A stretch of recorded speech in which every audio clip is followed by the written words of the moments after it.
Vamos a ver el área bajo la curva. He comentado que estos cuatro conceptos son un bloque: la sensibilidad, la especificidad, la curva ROC y el área bajo la curva, van unidas. El área bajo la curva, que ya os he comentado, el U este viene del inglés, under, y aunque veáis un artículo escrito en castellano, veréis la terminología AUC, como área bajo la curva. Hemos dicho que aquí escribimos 1 menos la especificidad, normalmente en tanto por 1, ya veréis que en el artículo que ahora os explicaré maneja en 100% y por lo tanto aquí pone 100 menos E y aquí 0 y 100, pero bueno, esto es igual. Y la sensibilidad también, del 0 al 1. Obviamente, y acordaos que 0 de 1 menos especificidad quiere decir que la especificidad es muy buena, es de 1. Bien, hemos visto en el vídeo anterior el concepto de curva ROC, y os he dicho la AUC, el área bajo la curva, es como una especie de resumen numérico de la curva. Fijaos, por eso se hace de 0 a 1, porque lo que se hace es calcular el área que hay bajo esta curva. ¿Veis? Lo que está marcado en rojo. Esto es la área bajo la curva. Como os decía, cuanto más arriba, más cerca estemos de este vértice, más cerca estamos de la situación ideal, de tener una sensibilidad próxima al 100% y una especificidad también próxima al 100%.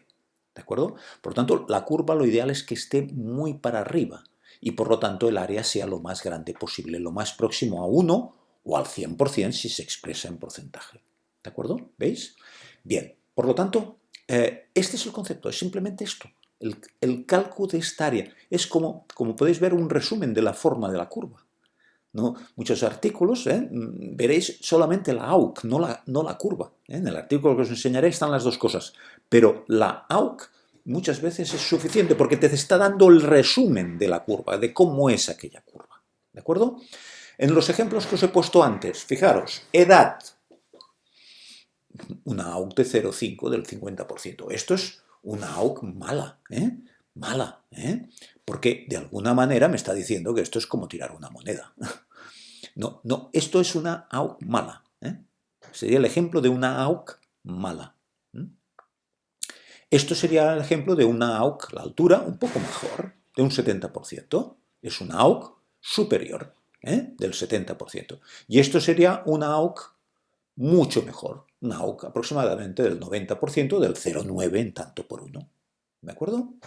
Esto sería el pie, porque de alguna manera separa más los dos grupos y te permite clasificar mejor. ¿De acuerdo? En cambio, como hemos dicho, la edad no te sirve para clasificar, es pésimo para clasificar. No te diferencia bien hombres y mujeres. El tener una persona 30 años no te está informando de si es un hombre o es una mujer. ¿De acuerdo? No te está informando. Es lo que os decía en vídeos anteriores. En cambio, el pie sí. Fijaos, me dicen, tengo una persona de 30 años, ¿es un hombre o una mujer? Pues ni idea. Tengo una persona que alza un 46. Hombre, yo me inclinaría por jugármela porque es hombre. Predecir es esto, es decir algo sin saber realmente si es verdad o no. Esto es predecir, ¿de acuerdo? ¿Vale? Muy bien, pues ahora vamos con los artículos. Este es el artículo que he seleccionado. Dice, es una precisión diagnóstica del MMPI-2. Esto es un test. Es un test, a ver, en psicología yo siempre digo, en psicología psiquiatría también es un ámbito muy peculiar, porque claro, no tenemos posibilidad de muchas cosas que manejamos en psicología y psiquiatría, no tenemos la posibilidad de tener un aparato que nos diga, este paciente tiene tanto de estrés conyugal, o de malestar social, o de desviación psicopática. Necesitamos mecanismos que nos los facilite ciertos test. El desarrollo, la validación de test psicotécnicos es importantísimo en el ámbito de la psicología y de la psiquiatría. ¿De acuerdo? Obviamente también hay pruebas de imagen y tal, pero el aspecto de los test es fundamental. Bien, pues el MMPI-2 es un test muy completo que a partir de él, establece diferentes medidas que están catalogadas como desviación psicopática, PD, introversión social, SI, abreviado en el artículo, prácticas antisociales, ASP, responsabilidad social, RE, malestar social, SOT, etc. Estrés conyugal. ¿De acuerdo? En este estudio, fijaros, se han cogido 226 participantes, 113 son personas que son dependientes de sustancias. O sea, sabemos ciertamente que son personas dependientes de sustancias. Y otras 113 que no presentan dependencia ni patología alguna. Son personas controles, personas que no tienen ningún tipo de dependencia de sustancias, ningún tipo de patología, entendemos patología psicológica, psiquiátrica. ¿De acuerdo?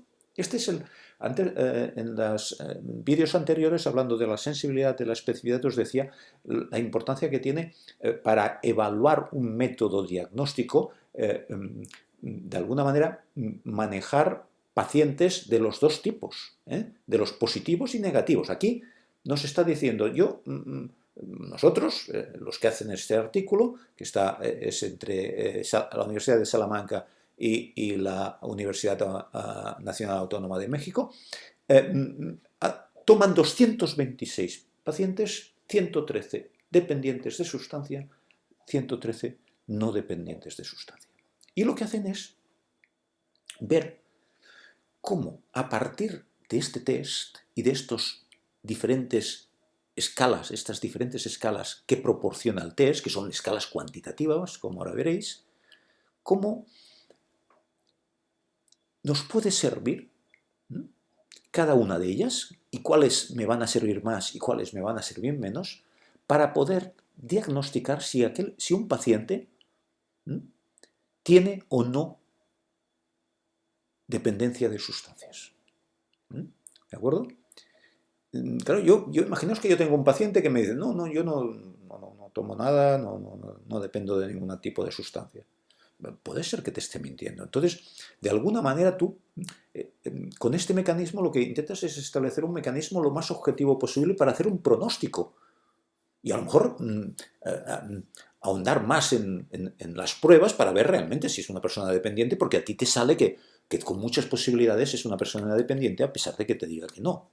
O al revés, ver que tiene muchas posibilidades de que no y que te está diciendo que sí, no sé. En todo caso, pienso que más te encontrarías con la otra situación, pero en todo caso, poder establecer de una forma objetiva, lo más objetiva posible, un pronóstico de si una persona es o no dependiente de sustancias. Este es el objetivo de este grupo de investigación. Fijaos que nos ofrecen aquí, curva ROC. Como os decía antes, muy habitualmente las curvas ROC se expresan de 0 a 1, y aquí 1 menos especificidad, como yo os lo he hecho, pero, y la sensibilidad con 0 a 1, pero en este caso me lo hace del 0 al 100 y me pone 100 menos la especificidad. Y aquí me pone la sensibilidad. ¿De acuerdo? Y hemos dicho que cuanto más para aquí, mejor. Por lo tanto, ya estamos viendo. Aquí, esto es la referencia. Es la referencia. ¿De acuerdo? Como queriendo decir, esto es lo mínimo a lo que podemos aspirar. Fijaros que tenemos una curva muy buena, con valores muy altos, PD, y alguna curva, la verde, por ejemplo, FAM, que es una curva más limitada como capacidad pronóstica para decir si una persona es dependiente de sustancias o no. ¿Veis? Estos son las curvas ROC. ¿Vale? Muy importante. Y está basado en unos datos que son cuantitativos. Fijaros, voy al siguiente primero. Fijaros que, voy al anterior. Mirad, aquí me están las escalas diferentes, estas que está manejando, PD, SI, ASP, que está aquí lo que significa cada una de ellas, me está separando los no dependientes de sustancia y los dependientes de sustancias, porque los conozco, los sé que son así, ciertamente. Y aquí la media ¿de qué? De la escala, o sea, el test proporciona una serie de valores para cada una de las dimensiones. Igual que el SF36, creo que ya os lo he dicho alguna vez, en algún otro vídeo. El SF36, que es una medida con 36 preguntas, pero son 36 pruebas para dar una medida del grado de autonomía y del grado de adaptación a la vida cotidiana, tiene una dimensión mental y una dimensión física. A ver cómo está físicamente aquella persona para vivir en autonomía o cómo está mentalmente. Puede ser que de las dos falle o solo falle de una, ¿de acuerdo? O no falle de ninguna. En todo caso, todos estos test proporcionan una cantidad. Fijaros que el valor medio de los no dependientes es 23,42 y el de los dependientes es 32,83. Hay una distancia importante, la media. Y esto es la desviación estándar, que aquí le llama típica, pero que son sinónimos, como ya os dije. De esto ya hablaremos. Pero en todo caso, fijaos que hay una distancia considerable entre la media de un grupo y la media del otro grupo. Esto quiere decir que están bastante separados.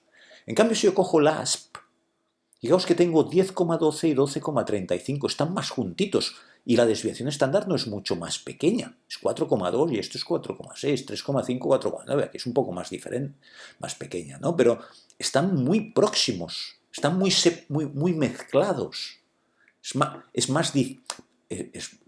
Viendo esto ya te imaginas que es mejor PD que ASP para clasificar, entre dependiente y no dependiente de sustancias. ¿De acuerdo? Y esto queda reflejado en esta tabla que aparece todo lo que hemos estado comentando. La sensibilidad en porcentaje, la especificidad, la AUC. Curiosamente, a pesar de que me ha hecho el gráfico en porcentajes, me la dan tanto por unos, pero esto quiere decir que es una AUC del 91,8% o del 0,918. De esto ya hablaremos, de esto también ya hablaremos. Y esto, fijaros, es el punto de corte elegido para conseguir una combinación de sensibilidad y especificidad muy alto. Fijaos que para llegar a este 26, para PD quiere decir, fijaros, que posiblemente ha cogido un valor por aquí, este puntito de aquí, como punto de corte. Estos saltos son porque va combinando distintos puntos de corte. Y este punto de corte es el que posiblemente, o este seguramente, posiblemente es este, ¿de acuerdo? O no, yo creo que es este porque dice que es un 90 y pico de sensibilidad. Sí, 90 y pico y 82. 90 y pico y 82. Pues posiblemente o este es el punto de corte, o este. O sea, no, yo creo que debe ser este o este. Pero en todo caso, un punto de corte muy próximo a este punto ideal, que es el que os comento. En cambio, si cojo el FAM, fijaros, el FAM, tengo una AUC mucho más baja, ¿veis? ¿De acuerdo? Y ya no digamos el SI o el SOT o el ASP, ¿veis? Como os decía antes, que tengo AUCs más bajas, estoy en curvas bajas. No me ha dibujado todas las curvas, me ha hecho unas cuantas, estas que os muestra, pero fijaros lo importante de la AUC. Por lo tanto, cuando veáis esto siempre hay que buscar el más alto. El más alto quiere decir que es el que tiene una curva mucho más próxima hacia arriba, con una área bajo la curva más grande. Y esto me marca el punto de corte ideal para hacer la clasificación, el mejor punto de corte, el que combina una sensibilidad y una especificidad más idónea. Claro, este de aquí, el ASP, el punto de corte, ha cogido el mejor, pero todavía sí tenemos valores muy bajos de sensibilidad y de especificidad. Bien, y he cogido el PD y el AS como dos ejemplos para que veáis. Lo que he hecho es coger el valor medio de los no dependientes, 23,4, 32,8 el valor medio redondeado a un decimal de los dependientes. Esto es la desviación estándar de los dependientes, la desviación estándar de los no dependientes de sustancia, y acordaos que si yo sumo una desviación estándar, 23,4, voy al 28,1, si le resto llego al 18,4, quiere decir que la curva de la campana de Gauss tendrá un área muy grande entre estos dos valores, el 68-69% ya es esto, ¿no? Y si cojo el grupo de dependiente de sustancias, que la media es 32,8 y la desviación estándar es 4,9, esto es la PDE, aunque veis aquí la ASP es la PD, 32,8 más 4,9 me voy al 37,7 y si le resto voy al 27,9, ¿veis? ¿De acuerdo? Y la curva estaría... ¿Veis que está bastante separada? Por lo tanto, ellos optan por coger un punto de corte un poco más a la izquierda para tener más sensibilidad, ¿de acuerdo? Para tener más sensibilidad, más cuando sean dependientes que realmente aciertes mucho. Entonces cogen un 26 como punto de corte, que estaría por aquí. ¿De acuerdo? Se equivocan veces y por eso la especificidad no es tan alta, pero bueno. ¿De acuerdo? En cambio, si vamos al ASP, si os miráis los valores, en aquellos casos teníamos una media de 10,1, 13,3, ¿de acuerdo? De media, y ahora pues cuando sumamos la desviación estándar, 3,6, 4,3, tenemos mucha más dispersión, ¿veis? De 10,1 llegamos al 14,4 y esto tiene mucha más dispersión, esto también tiene mucha más dispersión. La escala es diferente, esto de esta y esta de aquí, pero fijaros que si yo dibujo las curvas en consonancia con el restar, aquí estoy restando una desviación estándar, llego hasta aquí, y si le sumo ya llego más a la derecha, que ya no está en el dibujo, pero en todo caso la curva está más achatada y en todo caso, como podéis ver, mucho más solapadas que estas dos de aquí. Por eso aquí tenemos mucha menor capacidad predictiva, porque aunque yo establezca un 11 como punto de corte por aquí, un 11, ¿veis? Estaría por aquí el 11, bueno, pues tengo una sensibilidad relativamente bajita comparada con la que tengo aquí. Por el hecho de que están más mezcladas, como os he mostrado al hablaros de la curva ROC, del área bajo la curva, y los ejemplos aquellos de la edad, que era pésimo, la altura, que era un poco mejor, y el pie, que era bastante mejor. Pues aquí estamos comparando una situación y otra completamente diferente. Esta es mucho mejor porque quedan más separados los dos grupos, como hemos visto en las medias. La PD están mucho más separados, están mucho más separados que la ASP. ¿De acuerdo? Bueno, pues esto es un poco todo lo que os quería decir. ¿De acuerdo? Pues muchas gracias.